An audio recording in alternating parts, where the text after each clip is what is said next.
تصور کن یه لقمه کوچیک همزمان طعم بهار رو روی زبونت بیاره و پر از انرژی ناب و یک غذای کامل باشه.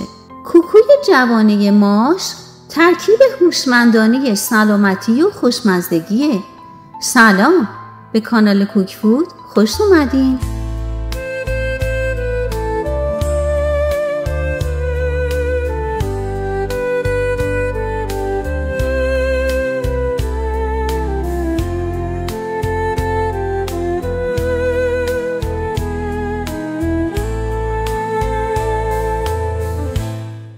مواد لازم برای تهیه کوکوی جوانه ماش برای 6 نفر: گردو 100 گرم، سبزی جعفری 100 گرم، آرد 100 گرم، جوانه ماش 250 گرم، سیب زمینی 5 عدد، پیاز 1 عدد، پنیر پیتزا 100 گرم، پودر سوخاری 1 بسته، سس کچاپ، تخم مرغ 4 عدد، پودر سماق و گرد قوره به مقدار لازم، زرشک به مقدار لازم، روغن و کره به مقدار لازم، نمک، فلفل و زردچوبه هم به میزان مورد نیاز.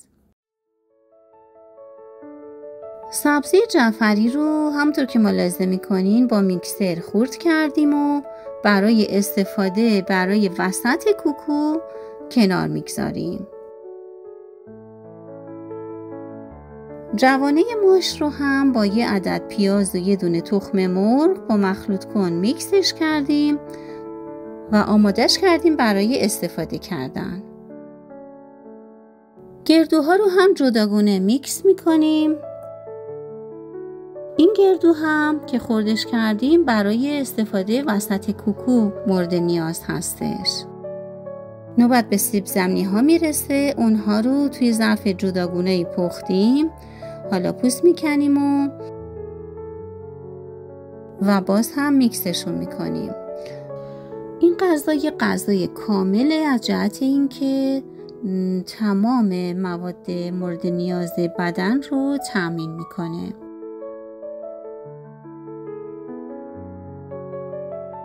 جوانه ماش و تخم مرغ رو هم که از قبل میکس کرده بودیم به سیب زمینه هامون اضافه میکنیم.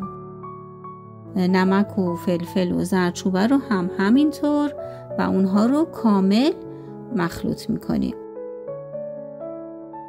حالا 2 تا از تخم مرغ ها رو هم داخلش میشکنیم و با موادمون حسابی مخلوط میکنیم.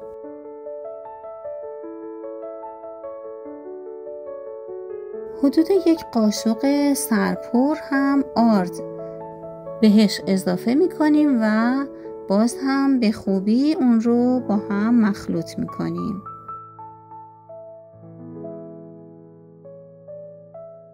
سماق و گرد قوره رو هم جداگونه با آرد مخلوط میکنیم. همونطور که ملاحظه میفرمایید این کوکو فاقد گوشت هست اما سرشار از پروتئین.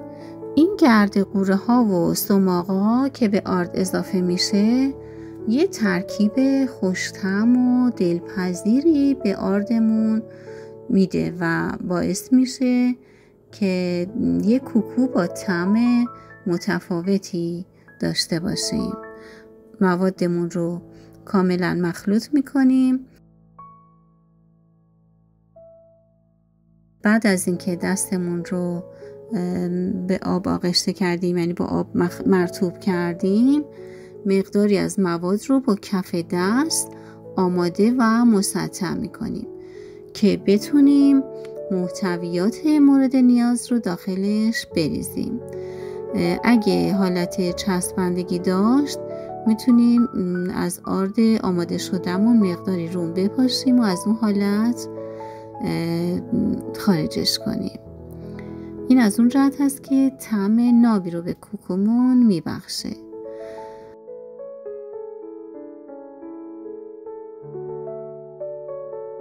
حالا داخل این کوکو مقداری زرشک، مقداری سبزی جعفری و پودر گردو و پنیر پیتزا میریزیم. حالا باید با یه مقدار سیب زمینی و جوونه ماش که از قبل مخلوط کردیم روی اونو بپوشونیم. باز آغشته به آرد طعمدارش میکنیم و برای اینکه از حالت چسبندگی در بیاد دوباره پودر سوخاری که طعم خوشمزه اون رو بهتر میتونیم تجربه بکنیم با این پودر سوخاری. به همین ترتیب یک به یک کوکوهامون رو آماده میکنیم و کنار میگذاریم و باید کم کم آماده بشیم برای سرخ کردن این کوکوها. ماهی تابه رو هم آماده کردیم با روغن داغ و آغشته به کره. یک به یک کوکوهامون رو داخل تابمون میچینیم و زمان میدیم برای اینکه یه طرفشون سرخ بشه. بعد از اون که یه طرف کوکوها طلایی و سرخ شدن اونها رو برمیگردونیم تا طرف دیگهشون هم سرخ بشن. دو طرف کوکوهامون سرخ شدن، از روغن بیرونشون میاریم و آماده هستن برای سرو. اینم از کوکوی جوانه ماش. طعم یک غذای تازه طبیعی و شگفتانه‌ای برای ذائقته. ترکیبی از پروتئین و فیبر که تقویت کننده بدنتونه. همین امروز امتحانش کنید و مزه یک غذای کامل و سالم رو به یاد موندنی کنید. اگه از طرز پخت این غذا خوشتون اومد با لایک و کامنتتون ما رو حمایت کنید. لطفاً فراموش نکنید که حتما ما رو سابسکرایب کنید و زنگوله نوتیفیکیشن رو هم بزنید تا غذاهای جدیدمون رو هم از دست ندید. نوش جان. به کوک فود بیارو ببین طعم و هنر بدانی ز آشپز نکاتی گوهر. به کوک فود